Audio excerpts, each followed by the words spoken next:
Hello बच्चों, कैसे हो? तो आज हम लोग एक नया चैप्टर स्टार्ट करने वाले हैं जिसका नाम है वेक्टर। ये क्या चीज़ है उसके बारे में थोड़ा डिस्कस करेंगे। आज इंट्रोडक्शन क्लास होगा इसके लिए। पिछले क्लास में हम लोग यूनिट एंड डायमेंशन डिस्कस किए थे, तो कंप्लीट हो चुका था। तो वहाँ पे एक डिस्कशन हम लोग किए थे फिजिकल क्वांटिटी का। स्टार्टिंग वहीं से करेंगे। यूनिट एंड डायमेंशन का भी स्टार्टिंग इसी से हुआ था, फिजिकल क्वांटिटी। इसका डेफिनेशन इसके बारे में कुछ याद होगा। इसमें कुछ हम लोग बात करते हैं कि जो भी फिजिकल क्वांटिटी है उसको n इंटू यू से हम लोग लिख सकते हैं, जितने भी फिजिकल क्वांटिटी है। जहाँ पे n जो है उसका मैग्नीट्यूड हुआ करता था, या न्यूमेरिकल वैल्यू कह सकते हैं, न्यूमेरिकल वैल्यू।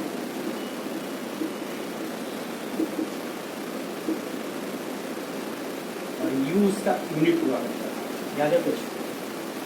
जैसे मान लो तुम बाजार जा रहे हो, सामान लाने, मान लो चावल लाने जा रहे हो, तो तुमसे बोला जाएगा कि कितना चावल लेके आओ। तो मान लो तुमसे बोले 5 चावल लेके आओ, तो 5 का मतलब तो बहुत सारा हो सकता है। 5 दाना चावल, 5 केजी चावल, 5 ग्राम चावल, 5 पसेरी चावल, पसेरी भी होता है, पता होगा, या 5 क्विंटल चावल, या 5 टन, बहुत सारा हो सकता है। 5 मन, बहुत सारा यूनिट होता है। तो ये तो बताना पड़ेगा कि यूनिट क्या है उसका। केवल 5 बोलने से न्यूमेरिकल वैल्यू है, 5 न्यूमेरिकल वैल्यू है। तो जब तक यूनिट नहीं बोलोगे कंप्लीट इन्फॉर्मेशन मिलने वाला नहीं है। मान लो बाहर गए आम खरीदने के लिए, बोले 5 आम बोलो, और 5 आम का मतलब 5 चुन के भी आम हो सकता है, या 5 केजी आम हो सकता है, या बहुत ज़्यादा अगर ऐसा कोई फंक्शन वगैरह का वो 5 क्विंटल आम भी ले सकते हो, या 5 पसेरी आम ले सकते हो। 5 पसेरी तो सिंपल फंक्शन के लिए नहीं सकते। तो केवल 5 बोलने से काम नहीं चलेगा। 5 केजी के 5 पसेरी, कि 5 को केवल कि 5 चुन लो, जितना केजी बनेगा उतना का वो दाम ले लो, ये तो हो सकता है। तो बताना पड़ेगा यूनिट क्या यूनिट रखना चाह रहे हैं। तो न्यूमेरिकल वैल्यू और यूनिट दोनों चीज होना जरूरी था। हम लोग पिछले क्लास में यूनिट और डायमेंशन डिस्कस किए थे, इससे हमारा पूरा काम चल जाता था।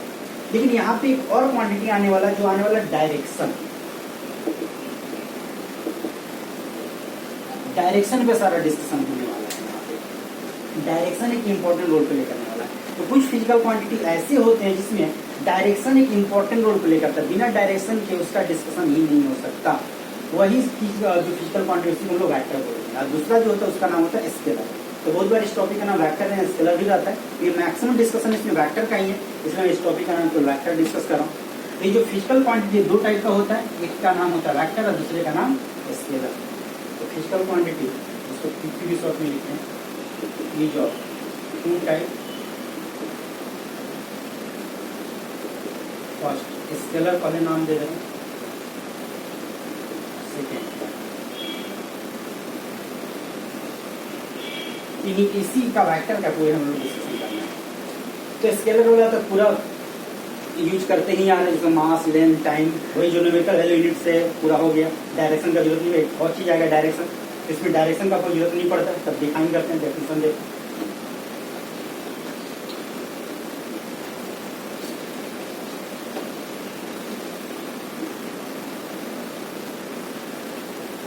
स्केलर की बात कर लेते हैं। बोल सकते हम लोग कि फिजिकल क्वांटिटी कुछ रिप्रेजेंटेशन, कुछ डिस्कशन बोल सकते हैं। Only requires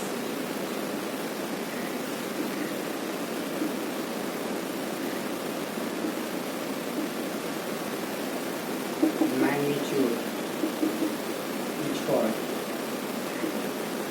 scalar। तो केवल मैग्नीट्यूड हो, न्यूमेरिकल वैल्यू यूनिट मिलकर मैग्नीट्यूड हो गया, उसको हम स्केलर बोलेंगे। जैसे कि मास में कोई डायरेक्शन नहीं है, बोले 5 केजी चावल लेकर, तो डायरेक्शन नहीं बोलोगे ना, किस डायरेक्शन का, कि उस डायरेक्शन का, किस डायरेक्शन का चावल। इससे तो कोई मतलब नहीं कि कौन सा डायरेक्शन चावल का नाम हो सकता है, ये चावल वो चावल, ये डायरेक्शन तो हो नहीं सकता। और कहाँ डायरेक्शन रोल प्ले करेगा वो भी हम लोग बात करेंगे। यहाँ पे तो नहीं कर सकता। टाइम निकालने में तो है नहीं कि अभी टाइम क्या हो रहा है, तो कोई डायरेक्शन तो होगा नहीं उसका। तो मास, टाइम, एनर्जी, और भी बहुत सारा क्वांटिटी होगा। एनर्जी को भी काम, या वर्क डन वगैरह हो सकता है, वर्क डन हुआ, एनर्जी हुआ। तो कोई काम कर रहे हो, कोई प्रॉपर डायरेक्शन तो उसमें हो नहीं सकता। या एनर्जी है तो एनर्जी कोई दे रहे हो तो उसमें कोई डायरेक्शन होगा नहीं। ये हमारा स्केलर क्वांटिटी रहता है। वेक्टर पे आते हैं। इसमें मैग्नीट्यूड के साथ साथ डायरेक्शन भी इम्पोर्टेंट होगा। जैसे कि मान लो कि यहाँ तुम्हारा घर है, यहाँ कोई स्थान है, यहाँ पे जाना, मान लो कि बस स्टैंड है, अब तुम घर वाले से पूछ रहे कि बस स्टैंड जाना है, कितना दूर है, तो बोलिए 2 किलोमीटर दूर है। अब यहाँ से 2 किलोमीटर निकल के मान लो घर पे, यहाँ से घर से निकले इधर रास्ता है, इधर रास्ता है, मान लो यहाँ से और भी रास्ता जाना है, ऐसा रास्ता 3 रास्ता है। अब 2 किलोमीटर इधर जाओगे तो कहीं और पहुँच जाओगे, यहाँ जाओगे कहीं और पहुँच जाओगे, यहाँ भी ऐसे चले गए तो कहीं और भी पहुँच सकते हो। अब हो सकता है कि रास्ता ऐसे हो, फिर ऐसे किया हो और फिर ऐसे किया हो, कहीं पहुँचने ऐसे पहुँचना, तो तुम यहाँ से ऐसे निकल गए, तो प्रॉपर तुमको पूछना पड़ेगा कि मान लो हो सकता है कि 1 किलोमीटर इस रास्ते तो 500 मीटर इस रास्ते तो 500 मीटर इस रास्ते, क्या घर पूछना पड़ेगा। ये क्या वो लोग बताएंगे कि यहाँ से घर से निकलना, यहाँ से मान लो ऐसे में निकलना, राइट वाला रोड लेना, उस पर 1 किलोमीटर जाना, 1 किलोमीटर जाने के बाद लेफ्ट में जाना, लेफ्ट वाला रोड लेना, वहाँ 500 मीटर जाना, और 500 मीटर जाने के बाद राइट वाला रोड लेना, ये राइट हैंड होगा, उससे 500 मीटर जाओगे, बस में पहुँच जाओगे। तो क्या है, डायरेक्शन इंपॉर्टेंट है या नहीं, केवल 2 किलोमीटर जो मैग्नीट्यूड है, इवन 2 भी इंपॉर्टेंट नहीं है, 2 किलोमीटर, देखो 2 kilometre numerical value I unit, तो न्यूमेरिकल वैल्यू यूनिट वाला पार्ट तो हो गया। उसके अलावा डायरेक्शन भी इंपॉर्टेंट है, इसके साथ साथ क्या इंपॉर्टेंट है, डायरेक्शन, इसके साथ साथ डायरेक्शन भी इंपॉर्टेंट है। तो डायरेक्शन भी चाहिए, तब जाकर तुम वहाँ पहुँच पाओगे, ऐसे नहीं पहुँच पाओगे। या दूसरा मान लो कि कोई पॉइंट है यहाँ पे, कुछ भी मान लो कि जैसे मूवी वगैरह में देखते हो, कुछ बताता है कि पेड़ के आस इतने दूरी पे कुछ खजाना है, मान लो पेड़ है, पेड़ के इतने यहाँ से मान लो 10 मीटर की दूरी पे कोई खजाना है, खोदना है, खजाना मिलेगा। मूवी वगैरह में देखते हैं ऐसा कुछ रहता है, कुछ मूवी गोवा वगैरह का सीन में कहीं होता रहता है।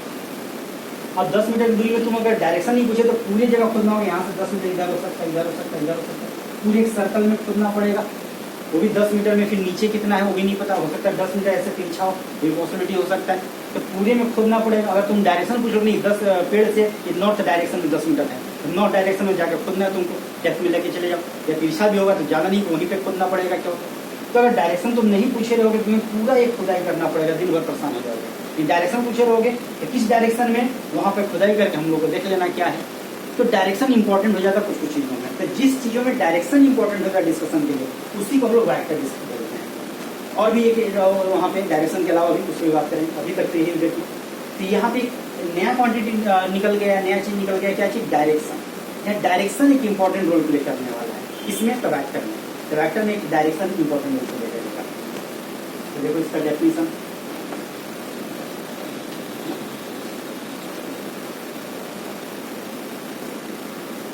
quantity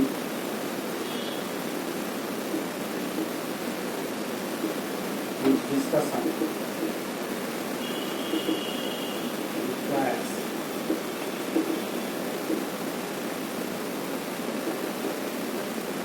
magnitude as well as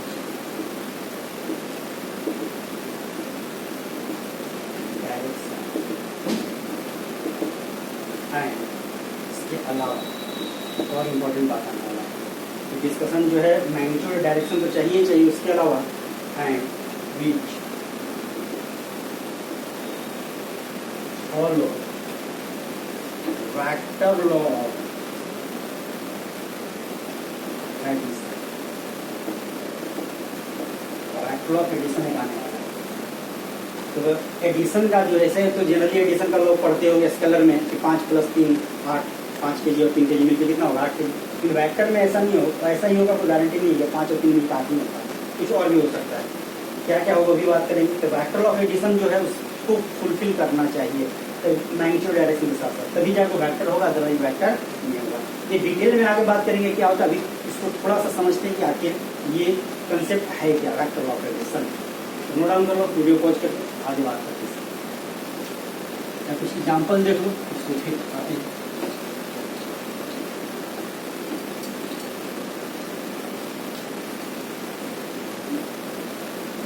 example अगर बात करें, एग्जाम्पल इसका हो जाएगा जैसे डिस्प्लेसमेंट, डिस्प्लेसमेंट वेक्टर क्वांटिटी की डिस्प्लेसमेंट डायरेक्शन जरूरी होता है, जो भी डायरेक्शन की बात किया। जैसे यहाँ पे पेड़ है तो डिस्प्लेसमेंट में अगर दे रहे हो तो 10 मीटर किधर, तो नॉर्थ में है, ईस्ट में, साउथ में या डेप्थ में जाना है, तो डेप्थ में भी कैसे रिप्रेजेंट करेंगे वो भी आगे हम लोग बात करेंगे। तो डिस्प्लेसमेंट में डायरेक्शन जरूरी हो जाता है। एक होता है डिस्टेंस, तो डिस्टेंस में जरूरी नहीं होता डायरेक्शन का, तो इस कलर क्वांटिटी में आता है। डिस्प्लेसमेंट हो गया। वेलोसिटी, वेलोसिटी होता है कि स्पीड होता है, पढ़े होगे। तो वेलोसिटी होता है वेक्टर होता है, उसमें डायरेक्शन की जरूरत पड़ता है, स्पीड में डायरेक्शन की जरूरत नहीं पड़ता। अगर तुम बोल रहे किसी गाड़ी का वेलोसिटी 30 किलोमीटर पर आवर है, इतना बोलना ठीक से पॉइंट व्यू से गलत है। स्पीड बोल सकते हो 30 किलोमीटर पर आवर है, वेलोसिटी बोलोगे तो डायरेक्शन देना होगा। तो बहुत सारी चीज रियल लाइफ में, डे टू डे लाइफ में बोलते हो, लगता है सही है लेकिन सही होता नहीं। जैसे बोल लेते हो कि मेरा वेट 50 kg है, हमारा वेट 50 kg नहीं हो, मास है। वेट mg होता है, मास इंटू ग्रेविटी, ये एक्सप्रेशन mg वेट होता है। m जो होता है मास होता है, वेट बोलते हो गलत टर्म है। तो ऐसा बहुत सारा लैंग्वेज यूज करते हैं जो कि एक्चुअल में गलत है, फिर हम लोग यूज करते हैं तो कर रहे हैं, ऐसे कोई दिक्कत नहीं है। वेट की अगर बात करोगे तो वेट गड़बड़ हो जाएगा। जैसे कि मान लो यहाँ से मून पे जाओगे तो मून पे पढ़े होगे तो मून पे जो ग्रेविटी है तो 1/6 टाइम्स हो जाता है अर्थ का। तो मून पे जाओगे तो तुम्हारा वेट चेंज हो जाएगा, लेकिन मास चेंज नहीं करेगा, मास वही कभी होगा। तो 40 kg यहाँ है तो मून पे भी 40 kg हो जाएगा, वेट चेंज हो जाएगा। यहाँ कितना होगा तो 40, जी का वैल्यू 10 होता है तो 40 × 10 होगा। मून पे कितना होगा तो 40 × 10/6, 6 से डिवाइड करोगे क्योंकि g/6 वहाँ वेट हो जाएगा, mg/6 तो वहाँ वेट हो जाएगा। मास नहीं रहेगा, मास में चेंज नहीं होगा, लेकिन मास चेंज हो जाएगा, ऐसा नहीं होगा। तो मास अलग चीज़ है, वेट अलग चीज़ है। तुम बोल देते हो कि हमारे वेट 40 kg, मेरे वेट 60 kg, मेरे वेट 80 kg, गलत टर्म है, मास उतना है, वेट नहीं। तो इस तरह से वेलोसिटी स्पीड वैसा चीज़ बहुत सारा निकल के आएगा। तो वेलोसिटी स्पीड दोनों अलग अलग, वेलोसिटी में डायरेक्शन का जरूरत पड़ता है, स्पीड में डायरेक्शन जरूरत नहीं पड़ता। तो आज से जब कभी भी ऐसा बोलना तो स्पीड बोलना। तो अगर तुम बोल रहे कि मेरा बाइक का स्पीड इतना है और मैं बाइक इतने से चला रहा था, तो स्पीड बोलोगे कि मैं बाइक इतने स्पीड से चला रहा था, इतने वेलोसिटी से नहीं। वेलोसिटी बोलोगे तो डायरेक्शन देना पड़ेगा, तब वो सही करना। तो स्पीड बोलोगे तो डायरेक्शन देने की जरूरत। वेलोसिटी हो गया, फिर आगे पढ़े होगे एक्सेलरेशन। नहीं पढ़ोगे तो आगे हम लोग बात करेंगे, ये जरूर पढ़ोगे फोर्स। इस टाइप से बहुत सारा टर्म है, मोमेंटम,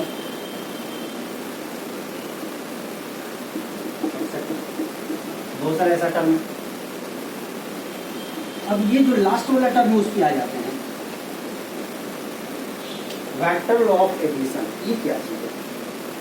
तो अगर कोई सिंपली मास की ही बात कर रहे हैं, 5 kg और 3 kg मिल करके कन्फर्म ये कितना होगा 8 kg। ऐसा तो नहीं हो सकता कि 3 kg मिल करके 2 kg है, ऐसा कुछ नहीं। कोई भी कंटेनर में चावल डाल, इधर से मान लो 5 kg चावल डाल, इधर से मान लो 3 kg चावल डाल, जब कोई भी गेहूँ भी डाले तो टोटल 8 kg हुआ होगा। 5 kg चावल, 3 kg गेहूँ, तो टोटल 8 kg। लेकिन एक चीज़ यहाँ देखो, इसी फोर्स की बात करें, इसको समझना थोड़ा आसान है। तो मान लो एक ऑब्जेक्ट है, इसको फोर्स लगा रहा, कोई 2 आदमी मिल के लगा, ये ऑब्जेक्ट उसको धक्का मारे, तुम भी धक्का मारो, तुम्हारा दोस्त भी धक्का मारो, ये 5 न्यूटन से धक्का मारा, ये 3 न्यूटन से। पता होगा फोर्स का यूनिट न्यूटन होता है, तो आगे भी आएगा। अच्छा हाँ, यूनिट डायमेंशन में बताया फोर्स का यूनिट का न्यूटन, जैसे मास का kg, लेंथ का मीटर, उसको फोर्स का न्यूटन। तो 5 तो गुने से काम नहीं चलेगा, 5 न्यूटन, 5 न्यूटन फोर्स लगा रहा है, 3 न्यूटन लगा रहा है, दोनों सेम डायरेक्शन लगा रहा है। क्या तुमको दिख रहा है, क्या होना चाहिए? हार्ड होना चाहिए, सब्सट्रैक्ट होना चाहिए। और मान लो तुम इधर लगा रहे हो, तुम्हारा दोस्त उधर से लगा रहा है,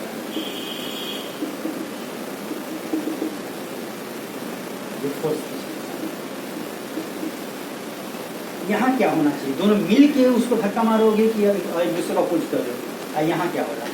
क्या यहाँ दोनों मिल के उसको धक्का मार रहे हो? यहाँ क्या एक दूसरे को अपोज कर रहे हो? तुम 5 लगाया, उधर से 3 लगाया, तो नेट क्या हो जाएगा? 5 - 3 2 ही न्यूटन का। या मान लो तुम 5 लगा रहे हो, उधर भी उतना ही का 5 लगा दिया, तो 5 - 5 0 हो जाएगा। तुम 5 का लगाया, वो भी 5 का लगाया, नेट कितना 0। और दोनों सेम डायरेक्शन लगाया तो क्या हो जाएगा? 5 - 5 10। तो देखो यहाँ सेम डायरेक्शन लगा तो बढ़ गया, 5 - 5 10 हो गया। उल्टे डायरेक्शन लग गया तो 0 हो गया। क्या यहाँ हो सकता है क्या कि 5 kg इधर से डालो, दूसरा 5 kg इधर से डालो, मिलके 0 हो गया? ऐसा तो नहीं सकता। या मान लो पानी है नाला में, इस तरह से आ रहा है, इधर से मान लो 2 लीटर पानी आया, 5 लीटर पानी आया, मान लो पर सेकेंड आ रहा है, इधर से भी 5 लीटर पानी आया, मिल के क्या 0 लीटर हो जाएगा? क्या उल्टे डायरेक्शन आ जाता है? यहाँ से 10 लीटर पानी निकलेगा, होगा कि नहीं? या 0 हो जाएगा? 5 लीटर इधर से, 5 लीटर इधर से, मिल के 0। ऐसा हो सकता है क्या? कभी नहीं होने वाला। क्योंकि ये वॉल्यूम वगैरह की बात है, मास की बात है, वॉल्यूम या मास मिलकर के कैंसिल आउट नहीं होने वाला। लेकिन इधर से 5 लगाएगा, उधर से 5 लगाएगा तो 0 हो जाएगा। तो देखो डायरेक्शन इंपॉर्टेंट होता है, इसलिए वेक्टर क्वांटिटी तुम्हारा डायरेक्शन जरूरी है। तो दोनों मिल के इधर कितना फोर्स लगा रहा होगा नेट 8 न्यूटन, और ये दोनों मिल के इधर कितना फोर्स लगा रहा होगा नेट इधर 2 न्यूटन। 5 में से 3 माइनस 2, तो 5 और 3 मिल के 2 भी हो रहा, 5 और 3 मिल के 8 भी हो रहा। परपेंडिकुलर भी लग सकता है, जैसे पाइथागोरस थ्योरम वगैरह से निकालो। 5 न्यूटन मान लो 3 न्यूटन इधर लगा है, इसका नेट जो होगा तुम इधर धक्का मारो, इधर धक्का मारा तो ऐसे जाए। मान लो ऑब्जेक्ट है, मैं इधर धक्का मारा और तुम इधर धक्का मारो, इधर ना कहीं भागेगा, तो इधर कहीं भागेगा। कितने से?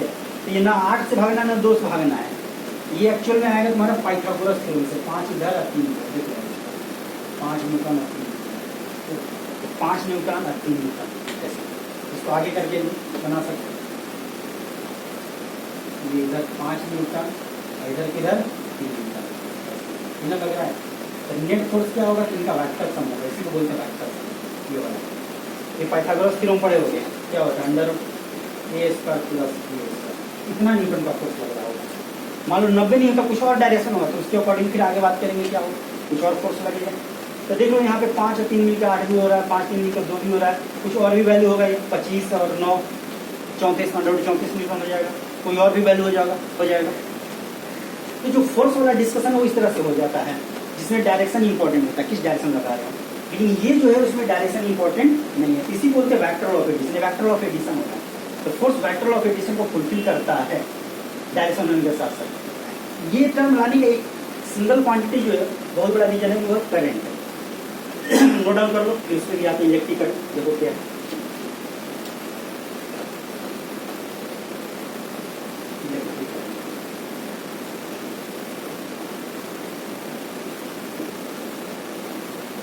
तो मास में तो ऐसा कोई डायरेक्शन ही नहीं था, मास में तो मैग्नीट्यूड था, डायरेक्शन तो कुछ था नहीं, कोई मतलब नहीं था। करंट में होता है। अच्छा ऐसा हो सकता है कि इधर से 5 एम्पियर, करंट का यूनिट एम्पियर होता है, एक वायर इधर से है, इधर से 3 एम्पियर आ रहा है, दोनों कहीं ज्वाइंट करो तो नेट 2 एम्पियर होगा, ऐसा होगा या कहीं और से निकलेगा, इधर से कहीं से निकलेगा, कैंसिल आउट नहीं होगा। तो 5 एम्पियर इधर से 3 एम्पियर इधर से कितना निकलेगा? क्या 8 एम्पियर निकलेगा। तो थोड़ा सा भी पानी का भाव जैसे करंट होता है क्या? चार्ज का फ्लो। करंट क्या होता है? चार्ज का फ्लो। तो कुछ चार्ज इधर से आया, कुछ चार्ज इधर से आया, दोनों मिलकर कैंसिल आउट नहीं ना करेगा, चार्ज मिलकर कैंसिल आउट ऐसा कोई दोनों मिलकर फिर इधर बढ़ेगा, चार्ज बढ़ा, पानी बने जैसा होता है। तो चार्ज इधर से बाहर, चार्ज इधर से बाहर, दोनों मिलकर फिर इधर से बढ़ेगा, फिर कैंसिल आउट नहीं होने वाला, यहाँ से बढ़ेगा, कोई ना कोई वायर चाहिए उसको बहने के लिए। इधर से 5 एम्पियर, इधर से 3 एम्पियर, मिलकर कितना एम्पियर होगा? 8 एम्पियर। इसके जैसा कैंसिल आउट नहीं हो रहा है।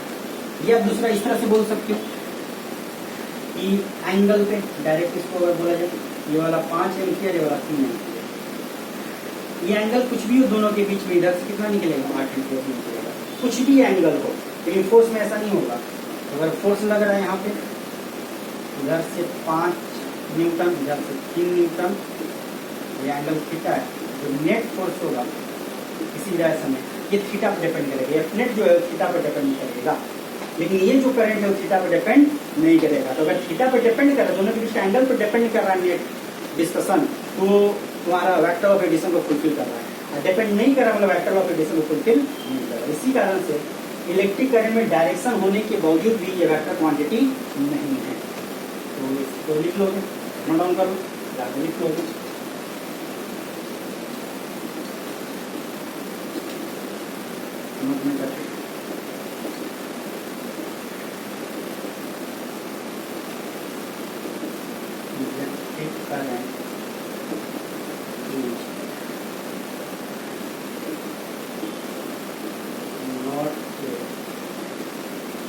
Vector quantity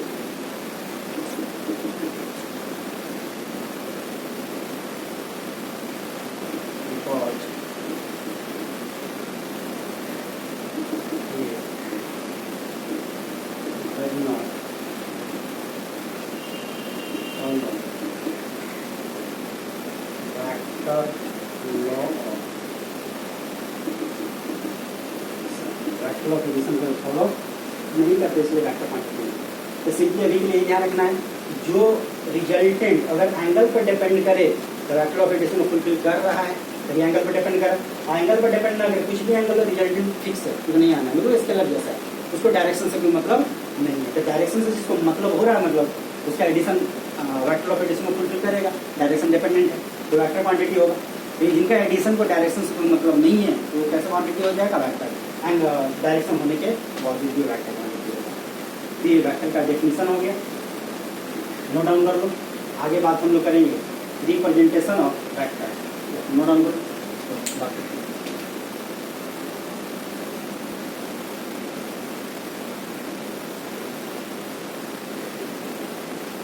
तो अगर बात करते हैं representation of a vector, vector को रिप्रेजेंट कैसे करेंगे।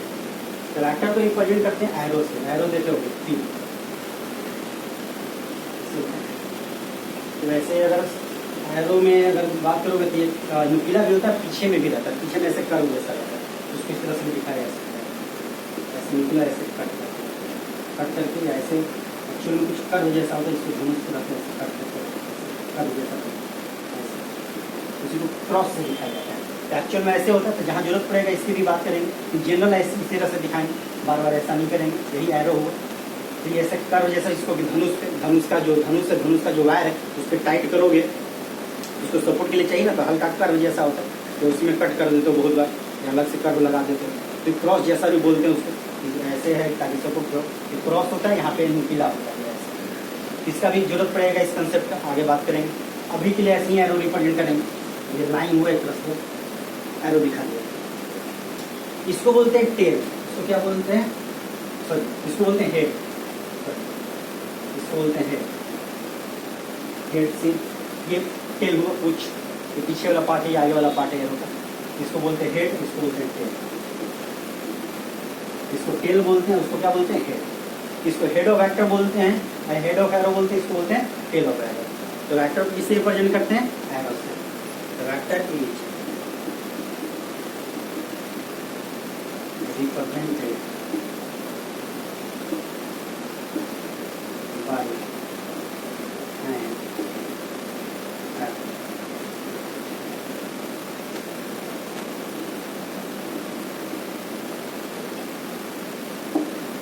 वेक्टर को एरो से रिप्रेजेंट करते हैं।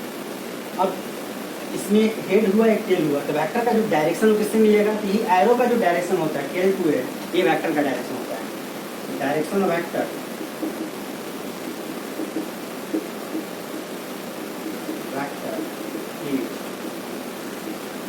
from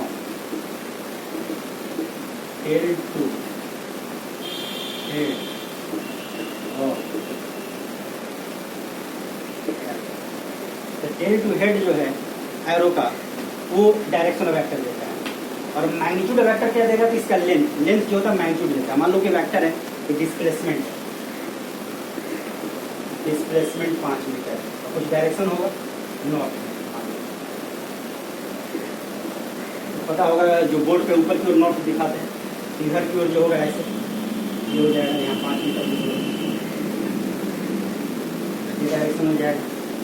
अगर मान लो एक और डिस्प्लेसमेंट जो कि इसी डायरेक्शन में 10 मीटर है, एक और डिस्प्लेसमेंट, तो अगर ये 5 मीटर कुछ लेंथ है तो 10 मीटर उसका डबल करना हो, मान लो 10 मीटर, तो ये 5 मीटर को छोटा रखेंगे, 10 मीटर को बड़ा रखेंगे कंपेरेटिव, इसके डबल में रखेंगे, तो इस तरह से रिप्रेजेंटेशन में रखते हैं।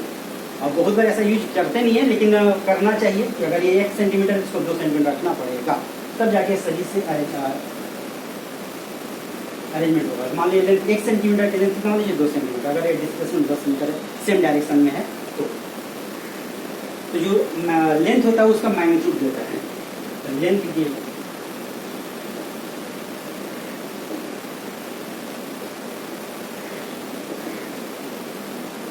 मैग्नीट्यूड ऑफ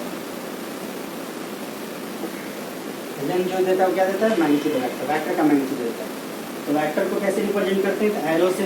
एरो में दो चीज टेल और हेड, वेक्टर डायरेक्शन कैसे होता है, टेल टू हेड, और जो लेंथ है क्या देता है, मैग्नीट्यूड। तो छोटा मैग्नीट्यूड का है तो छोटा एरो करोगे, बड़ा मैग्नीट्यूड का है तो बड़ा एरो करोगे।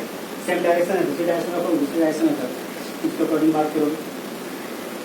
अब इसको अगर नेमिंग किया जाए तो नेमिंग में कैसे होगा तो देखते हैं। जैसे मान लो वेक्टर है, इसी डायरेक्शन में मान लो पॉइंट ए पॉइंट बी, ये उसका हो गया टेल हो गया। तो इसको कौन सा वेक्टर बोलोगे, ए टू बी वेक्टर कि बी टू ए वेक्टर? इसको ए टू बी वेक्टर बोला जाता है, टेल टू हेड पढ़ा जाता है। कैसे पढ़ा जाएगा? Tail to head. इसको पढ़ा जाता है tail to head, tail to head इस तरह से लिखा है, राइट। करना कैसे? टेल टू हेड, तो टेल पहले हेड बाद में। इसको हम लोग लिखेंगे इस वाले को यहाँ पे, इसको लिखेंगे वेक्टर हेड। इसको इस तरह से ये बी पे एरो साइन, क्या करते हैं? ये बी पे एरो साइन। इसको पढ़ते हम लोग वेक्टर, तो क्या पढ़ेंगे? वेक्टर हेड, ए बी पे एरो साइन। ए पहले बी बाद में, क्यों? क्योंकि ए टेल है बी हेड, ऐसा नहीं कि ए पहले आता है इस बार, तो उसके कारण जैसे मान लो ऐसे हो गया, ये मान लो डी हो गया वाला सी हो गया। इसको क्या पढ़ोगे? सी डी की डी सी, इसको डी सी वेक्टर पढ़ेंगे क्योंकि टेल यहाँ पे है, यहाँ पे हेड। टेल टू हेड पढ़ना है। टेल क्या है? डी, हेड क्या है? सी। इसको हम लोग D C vector, vector D C. और ये किसी भी डायरेक्शन में, यहाँ एरो ऐसे दिखाना, हॉरिजॉन्टल दिखाना, ये भी ध्यान रखना। तो यहाँ एरो हॉरिजॉन्टल दिखाना है, डी टू, यहाँ पे ऐसे पीछा करोगे तो ये बहुत सारा डिजाइन बनना शुरू हो जाएगा। तो ऐसा नहीं करना। तो वेक्टर यहाँ कैसे दिखाना है? Tail to head, tail to head, tail पहले हेड बाद में। टेल डी है, हेड क्या है? सी, डी टू सी, तो डी सी वेक्टर हो गया। ये डी सी वेक्टर यहाँ हो जाएगा। यहाँ क्या हो जाएगा? A B vector, tail to head, ये वेक्टर हो गया। ठीक है, इस तरह से वेक्टर को हम लोग लिखेंगे। जो वेक्टर होगा इसका जो लेंथ होगा वो मैग्नीट्यूड हम लोग बताएगा, और जो एरो का डायरेक्शन है वो क्या बताएगा? तो वेक्टर का डायरेक्शन बताएगा। वेक्टर इस डायरेक्शन में, वेक्टर का डायरेक्शन है। नोट डाउन करो। आगे हम लोग बात कर लेते हैं कि वेक्टर का जो लिखने का है, तो नॉर्थ साउथ ईस्ट वेस्ट में कैसे लिखेंगे। नॉर्थ साउथ ईस्ट वेस्ट में लिखने का क्या उसका तरीका होगा, क्योंकि पहले से पता होगा। उसमें थोड़ा सा एक और चीज़ है, उसको भी हम लोग बात करेंगे।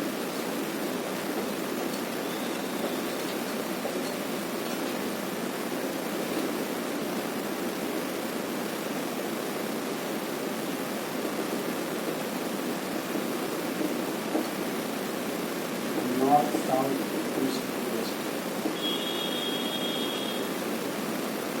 तो ये पता होगा। बोर्ड पे इधर हम लोग नॉर्थ मानते हैं, साउथ हो गया, ये ईस्ट होता है वाला, वेस्ट होता है।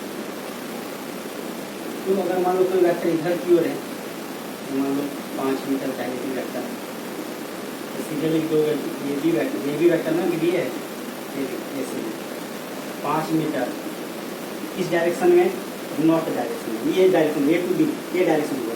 अगर ऐसे रहता तो साउथ, इसको बोलते ड्यू नॉर्थ, कैपिटल नॉर्थ की तरफ। तो वेक्टर इसके पास मैग्नीट्यूड भी और डायरेक्शन भी हो, केवल 5 मीटर बोलने से काम नहीं चलेगा। ये है ऐसा वेक्टर, मान लो डिस्प्लेसमेंट होगा, ठीक है। एक ऐसा वेक्टर है जिसके पास लेंथ कितना है? 5 मीटर, और डायरेक्शन किधर है? तो नॉर्थ, ड्यू नॉर्थ। तो इसको बताओ क्या बोलेंगे हम लोग। चलिए मान लो 4 न्यूटन है, मतलब क्या रहा होगा? फोर्स। तो न्यूटन में फोर्स क्या होगा? कौन सा वेक्टर है? डीसी वेक्टर या सीडी वेक्टर है? डीसी वेक्टर कितना? 4 न्यूटन इस डायरेक्शन में, ड्यू क्या वेस्ट के डायरेक्शन में, ड्यू वेस्ट 4 न्यूटन। ये तो समझ गए होगे। अगर मान लो कुछ एंगल पे हो, ऐसे हो तो क्या करोगे? ऐसे इस डायरेक्शन में ये साइन बनाते हैं, कुछ मान लो 5 न्यूटन, कुछ भी नाम दे दो, इसी में नाम दे दो, या फिर ये भी नहीं रहेगा, ये से सी रह सकता है, ठीक है।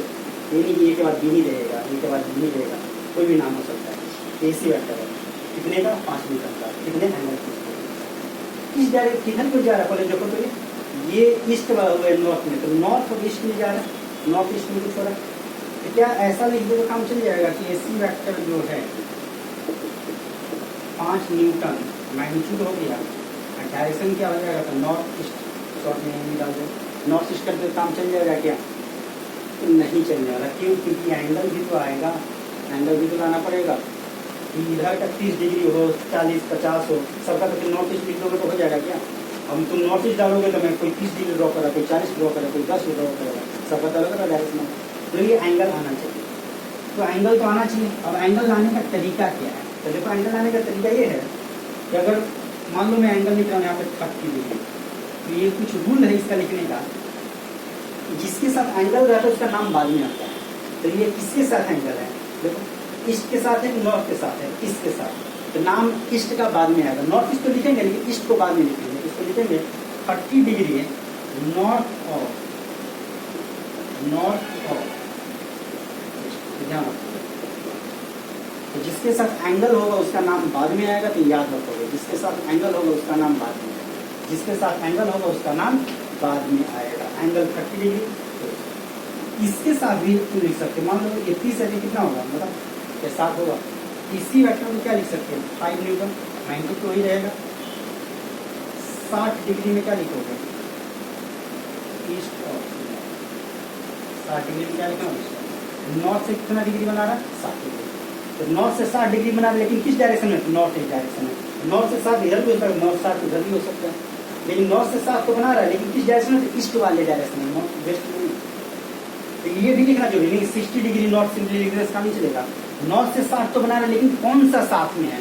तो नॉर्थ से 60 बना रहा है, लेकिन ईस्ट के डायरेक्शन में, कि वेस्ट के डायरेक्शन में। ऐसे भी 60 तो एक और दे रहा हूँ, इसमें बताना।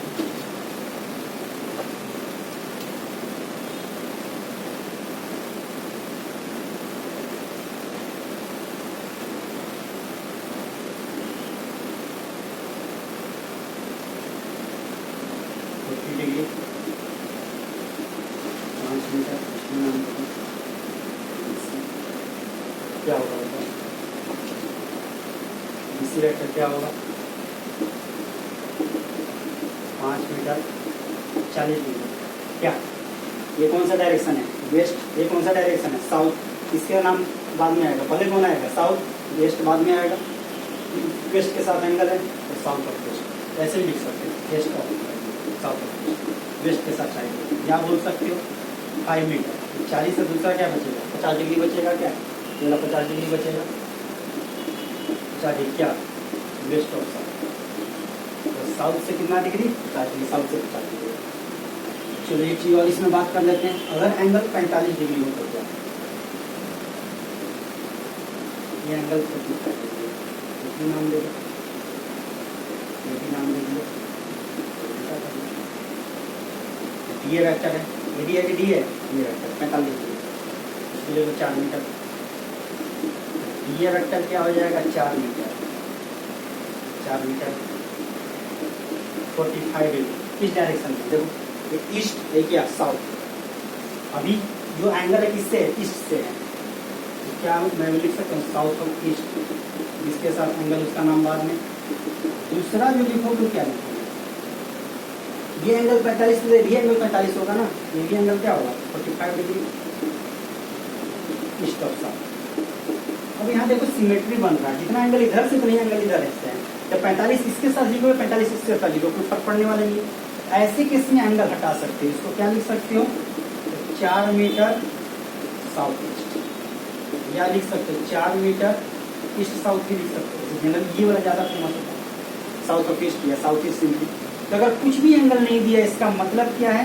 वो किस डायरेक्शन में है? तो 45 डिग्री के डायरेक्शन में। एंगल कितना बना रहा है? 45 डिग्री एंगल बना रहा है। अगर कुछ भी नहीं दिया हुआ है एंगल बनाने में, तो 45 एंगल। ये तो कम से कम दिया होगा किस डायरेक्शन में। ये नॉर्थ साउथ ईस्ट वेस्ट में लिखने का तरीका होगा। ये वाला ध्यान रखोगे, एंगल कैसे लिखना। नोट डाउन करो। नेक्स्ट क्लास में हम लोग बात करेंगे टाइप ऑफ वेक्टर, और जो वेक्टर में एंगल वगैरह देखेंगे।